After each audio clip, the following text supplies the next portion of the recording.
Tuhan universal ya. Jadi sebetulnya kalau misalnya saya memahami bahwa bangsa kita dulu itu secara kesadaran dia sudah melampaui transformasi kesadaran di alam kosmik saya menyebutnya. Nah cuman di situ belum diperkenalkan nama. Jadi dia menyebutnya adalah Sang Yang Widi, Sang Yang Tunggal. Sebetulnya ya itu aja.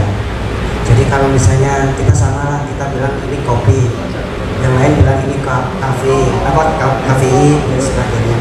Jadi sebetulnya yang kita selama ini perdebatkan itu adalah kata-kata, bukan kopi itu sendiri. Jadi bagi seorang penempuh perjalanan, ketika dia sampai di titiknya, dia akan bisa memahami. Jadi istilahnya kayak gini misalnya, saya pingin Reci, Kibi pingin bakwan. Kita berdebat, enak Reci aja, enak bakwan gitu katanya. Nah, sebetulnya yang kita tuju itu sama, cuman gara-gara bahasa aja yang seolah-olah itu bertentangan. Makanya sebetulnya ia itu tidak di mana-mana dan tidak kemana-mana. Makanya ketika kita pertanyakan di mana dia berada itu sudah salah konsepnya. Karena tidak ada satupun kecuali ia. Gitu. Jadi kita ini adalah kalau misalnya pencipta itu adalah cahaya utuh, kita ini adalah biasan-biasan cahaya itu. Jadi makanya kita harus kembali pada titik koordinat yang tepat. Nah, termasuk juga sebetulnya budaya dan agama itu tidak bisa dipisahkan. Agama itu adalah cara menempuh jalan untuk kita menemukan pencipta kita. Termasuk budaya pun juga sama sebetulnya. Budaya itu hasil dari bagaimana ketika dia bertemu dengannya, dia aktualisasikan lewat perilaku untuk menjaga koordinat komitmen. Dan kalau di Islam, sholat itu bukan tuntutan agama, tapi itu adalah komitmen saya bersamanya itu sebetulnya. Jadi bukan karena takut, karena komitmen cinta. Ya bukan kewajiban, itu bentuk rasa cinta saya, unconditional love. Cinta. Jadi kalau apapun dilakukan dengan cinta, itu akan lebih ringan. Lah makanya sebetulnya kita itu tidak mungkin bisa melihatnya. Karena apa? Ketika cintanya itu masuk ke tubuh kita, itu pasti tubuh akan meledak, gunung aja meledak. Sebetulnya itu harus terkemin, disampaikan, terus disebar ke sekelilingnya. Akhirnya alam semesta ini terbentuk karena adanya cinta kasih. Akhirnya berikatan. Nah, proses itu memang karena menurut saya, kalau saya memahami sendiri bahwa awal dari beragama itu harus makrifat, harus sampai ke sana. Nah, syariat itu adalah cara kita untuk menjaga komitmen itu, koordinat itu. Jadi sebetulnya itu bukan level-level yang harus kita tempuh di mana titik yang paling tinggi, tidak. Itu siklus. Jadi terus berulang. Makanya kan prosesnya ketika ini God consciousness, ini kesadaran manusia awal, dia naik gini, seolah-olah landai, itu sebenarnya terus berkembang dan manusia itu terus mendekati penciptanya. Tapi di situ pasti ada jarak. Makanya saya adalah abduhu, saya adalah hamba-hambanya. Bukan saya adalah Tuhan, bukan anak ahad.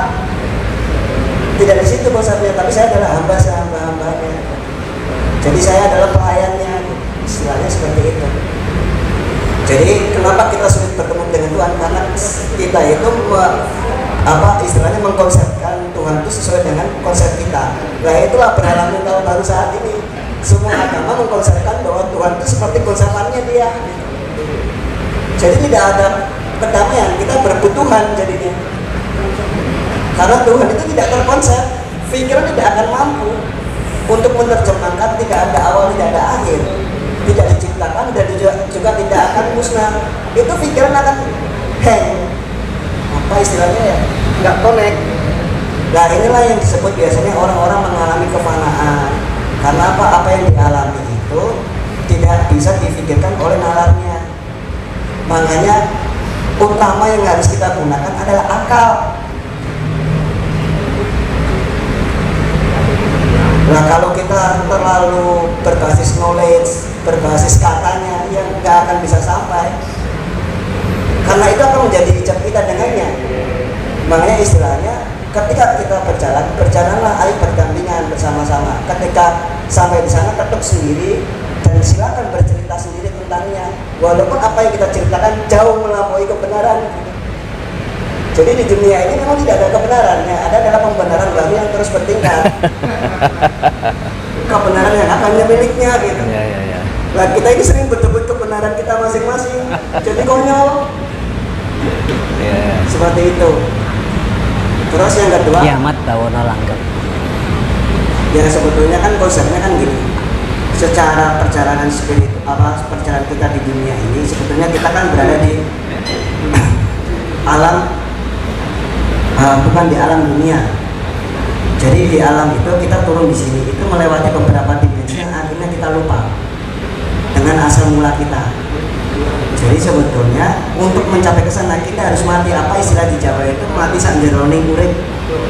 Itu bukan mati fisik, tapi secara kesadaran yang melampaui bentuk fisik. Jadi sebetulnya kita di dunia ini cuma melengkapi takdir. Jadi blueprintnya sudah ada, tinggal kita melengkapi itu atas namanya gitu.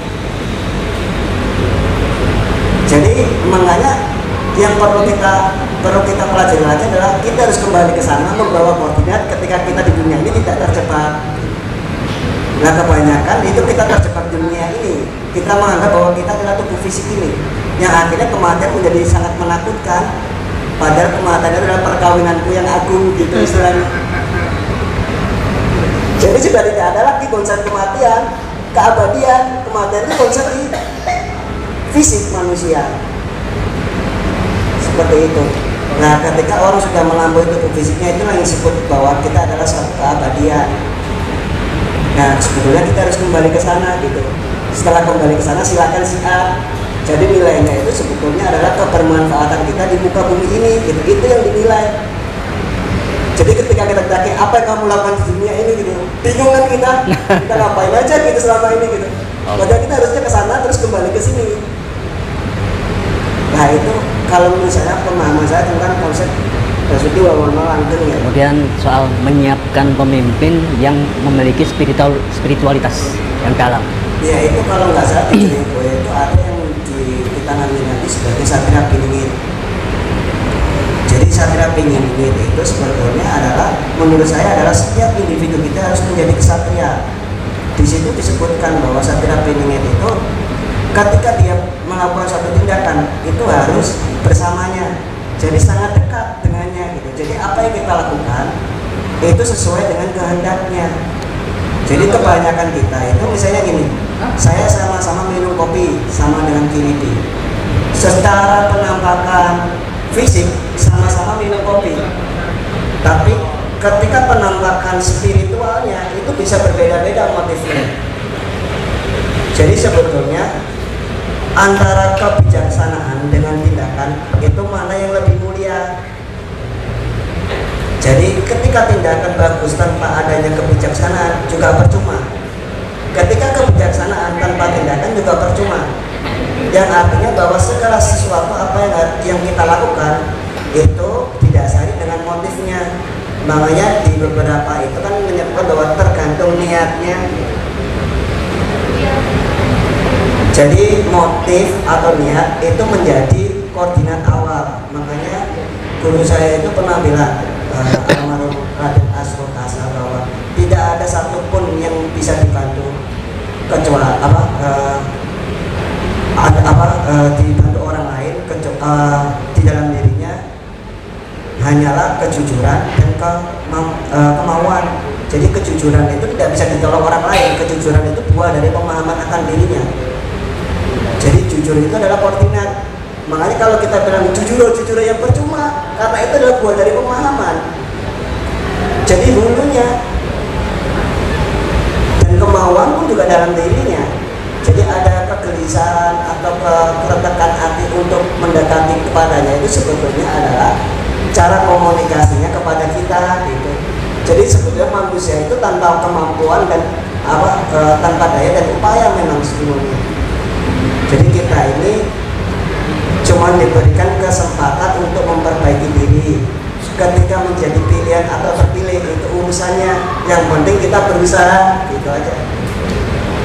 Jadi yang utama teruslah berusaha untuk memantaskan diri untuk dipilih dan tidak itu terserah. pencipta kita.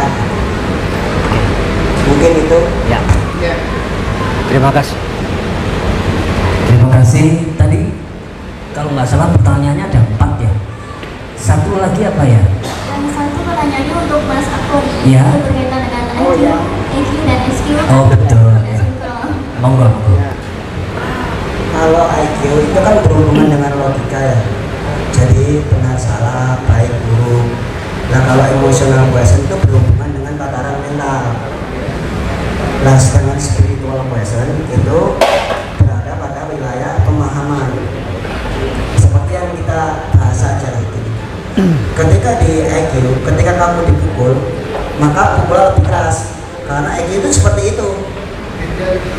Maksudnya gini, tadi kan pertanyaan jika kita itu membandingkan antara ilmu intelektual dan ilmu spiritual yang dibahas itu. Iya. Bukan cuma EQ dan IQ-nya, tapi perbandingan keduanya itu bagaimana? Ya kalau IQ itu berhubungan erat dengan logika. Jadi berpikirnya pasti lateral. A, B, C, D gitu. Berurutan. Nah sedangkan kalau spiritual quotient itu bukan berurutan pola pikirnya, tapi lebih pola pikir holistik. A ada itu ketika adanya Z. Itu bisa seperti itu, tidak lateral. Makanya saya bilang bahwa saya ada di sini karena ada yang mengamati, karena ada jenengan. Jadi kita itu saling terhubung. Nah cuman terkadang spiritual quotient dan IQ itu tidak bisa sinkron. Makanya dibutuhkan satu kecerdasan baru yang disebut dengan cosmic intelligence. Yaitu cosmic intelligence itu memang sudah dari dulu ada, cuman bahasanya baru dimunculkan sekarang. Misalnya kayak cerita tentang Sayyidina Ali ya, yang waktu mau menebas musuhnya, Ya. pedang itu sudah nempel di sini, tapi ketika diludahi dia berhenti. Coba itu pakai kecerdasan apa? IQ, SQ itu nggak nyampe kecerdasan itu. Sama dengan ceritanya yang ini siapa yang bendara waktu pemerintahan itu, ketika dia mau menggunakan lampu teplok itu minyak itu, Ya. ketika dia selesai dengan tugasnya kenegaraan, dia matikan lampu itu karena tidak berhubungan dengan apa yang kita bicarakan. Harun al-Rashid. Bukan. Oh, bukan. Sama kayak dengan cerita King Richard dengan Raja Salahuddin ya, atau ya itu ya kan, yang ketika musuhnya itu sudah sakit malah dia menjadi tabib untuk menyembuhkan musuhnya. Salahuddin al-Ayyubi. Ya itu kan nggak masuk ke cara pola pikir kita mau taruh mana. Malah waktu itu ketika disembuhkan dia nyamar jadi tabib, ditanya kamu siapa gitu. Nah ketika dia bercerita apa kita masih harus terus berperang gitu, itu kan pola-pola intelijensia tidak masuk di tingkat kecerdasan itu. Sama kayak misalnya gini, pernah ada cerita tentang waktu itu Rasul ya yang menyuapin orang makan, orang itu buta, dia menceritakan jelek-jeleknya Rasul gitu misalnya. Nah itu kan terus disuapin. Ketika Rasul meninggal digantikan, waktu disuapin kok kamu beda dengan yang menyuapin saya. Ternyata waktu itu dia cerita bahwa yang nyuapin adalah Rasulullah. Itu kaget orang itu. Walaupun dikata-katain seperti itu, tapi rasa cintanya itu tidak menghalangi itu. Nah itu pakai kecerdasan apa gitu. Nah makanya akan muncul suatu kecerdasan baru, yaitu cosmic intelligence. Sebetulnya sudah dari dulu, termasuk apa yang dipakai oleh leluhur kita itu adalah kecerdasan kosmik. Dia itu untuk kemaslahatan, bukan untuk memenangkan siapa yang menang, siapa yang paling berkuasa. Nah ini yang harus muncul di kita, karena kita sering diadu di segi pendidikan sendiri kita selalu diklasifikasikan bahwa yang pintar, yang berhasil itu harus ranking 1. Nah itu yang menjadi kita terus bersaing selama ini gitu. Sebetulnya yang harus kita kembangkan adalah keunikan kita itu menjadi potensi besar untuk kita berkolaborasi membangun peradaban baru, bukan bersaing. Makanya istilah persaingan itu memang dari barat, bukan dari konsep timur, dari bangsa kita. Bangsa kita itu telah selalu gotong royong, ya, sili asa, sili asing, sili asu, cipto, roso, karso, itu kan sebenarnya sama. Nah kita ini seharusnya membangkitkan lagi nilai-nilai luhur itu, karena kalau kita terus bersaing nggak ada habisnya. Makanya yang disebut suatu kaum itu adalah setiap individu masyarakat memiliki visi yang sama dalam membangun suatu peradaban, maka akan membentuk suatu kaum. Makanya ada istilah bahwa dunia ini tidak akan merubah nasib suatu kaum ketika kaumnya itu tidak ingin berubah. Makanya ayo kita saling berkolaborasi, kita ciptakan kaum yang memiliki visi ke sana. Nggak mungkin individu. Makanya Satria Piningit itu bagi saya adalah kesatria-kesatria yang mengalami enlightenment. Jadi bukan satu figur, tapi seluruhnya harus bertanggung jawab terhadap keberlangsungan peradaban manusia. Mungkin itu. Terima kasih. Terima kasih Mas Afkori Hisan. Oke, saya rasa sudah amat sangat jelas, sedikit menambahkan saja. Tentang konsep Tuhan, tadi kalau dalam pengalaman budaya dan agama yang kita rasakan, kita alami, sebetulnya esensinya pada cinta kasih, welas asih itu, ada sifat kasih, ya. Tak bisa diserupakan dengan apapun karena ya bahasanya laisa kamitslihi syai'un wa huwas samiul basir, tidak bisa diserupakan dengan apapun. Kalau tan kena kina yang ngopo jalannya itu gitu. Ya. Jadi ada dalam sifat welas asih itu universal sekali, kasih. Semua orang pasti punya rasa sih yang wujud pada empati dan sebagainya. Maka ini pekan tadi saya di awal sampaikan pekan yang istimewa buat kita semua karena diawali dengan peringatan Isra Mi'raj, naiknya level kesadaran, perjumpaan dengan Tuhan. Kemudian ada juga Rabu Abu yang di situ pengakuan bahwa kita bukanlah apa-apa, bukanlah siapa-siapa, hanyalah debu. Kemudian hari ini Nyepi, di mana kita tidak punya kepentingan apapun, sepi dari hal-hal apapun kecuali sekedar mengekspresikan karya-karya dari Sang Maha. Ya. Nah, sedulur kinasih semuanya, kebangkitan milenial di dalam mereka semua yang kita saksikan saat ini dipresentasikan, ada Mbak Kristiani tadi, terus kemudian ada Mas Afkori, ada Mas Angkawi, dan semua yang di sini ini sudah dijongkok oleh para leluhur kita yang disampaikan oleh Mbah Gatot saat ini terjadi, di mana itu dalam terminologi agama dikatakan bahwa saat inilah Yesus akan segera hadir. Artinya itu simbol bahwa kasih Ruhullah, Roh Kudus itu yang akan semakin menjiwai milenial, karena Yesus adalah simbolisasi muda, ya, usianya kan 33 tahun, itu adalah simbol muda yang itu dalam budaya disampaikan sebagai sesungguhnya Roh Kudus itulah yang menafasi satria-satria Piningit tadi. Jadi bukan sosok tapi adalah panjenengan semua yang punya jiwa muda yang dinafasi oleh roh kesucian, Ruhullah. Inilah tanda-tandanya sudah mulai bangkit, dan itu menjadi syarat untuk melahirkan pemimpin yang punya kualitas spiritual yang baik. Karena apa? Ketika masing-masing individu, khususnya milenial, itu dinafasi oleh roh suci, bangkit semua, maka itu akan menjadikan sebuah rahim bagi kelahiran pemimpin berikutnya. Jadi antara pemimpin dan rakyat dan masyarakat tidak terpisah, ya. Rakyat adalah rahim dari munculnya pemimpin, maka di dalam rahim yang suci akan muncul pemimpin yang suci. Maka kesadaran kolektif ini yang harus dibangun oleh bangsa kita lewat kesadaran masing-masing individu, sehingga ketika masing-masing mengenal jati dirinya, maka dia akan menguatkan jati diri bangsa. Makin percaya diri, makin bersyukur. Ini terus kemudian soal kiamat dan bawana langgeng.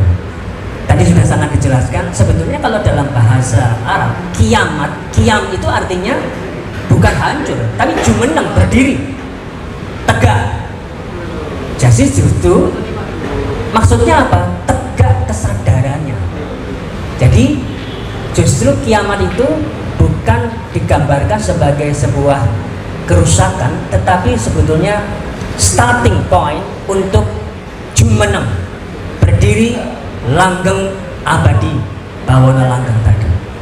Jadi sambung, istilahnya lu daiman abada, langgeng, bawana langgeng, ya. Itu masalah diksi lagi. Sebetulnya substansinya rasanya bodoh kan kata ya. Itu.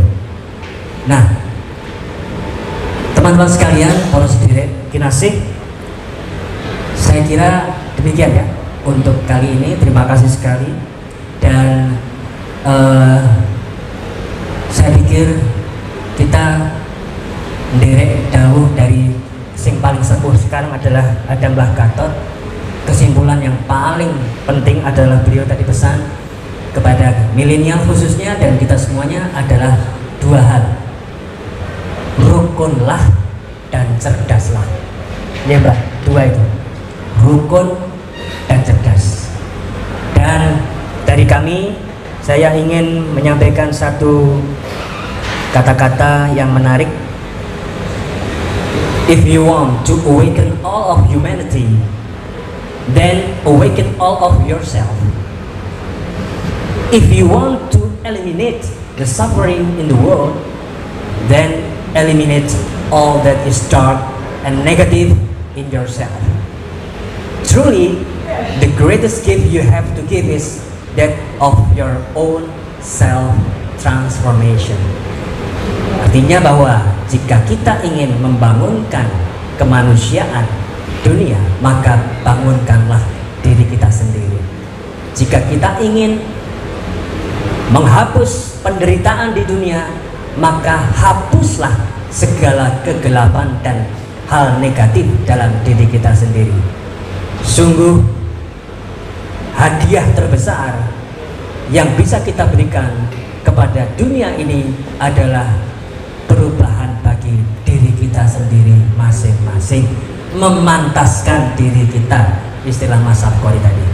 Terima kasih Mbak Gatot, matur sembah nuwun sanget. Berkah rawuhipun Mas Sangkali, matur sembah nuwun sanget. Mas Sarkori, matur sembah nuwun. Rahayu Sagung Dumadi. Saya Wibi Mardika untuk Nusantara Spiritual Forum. Matur sembah nuwun.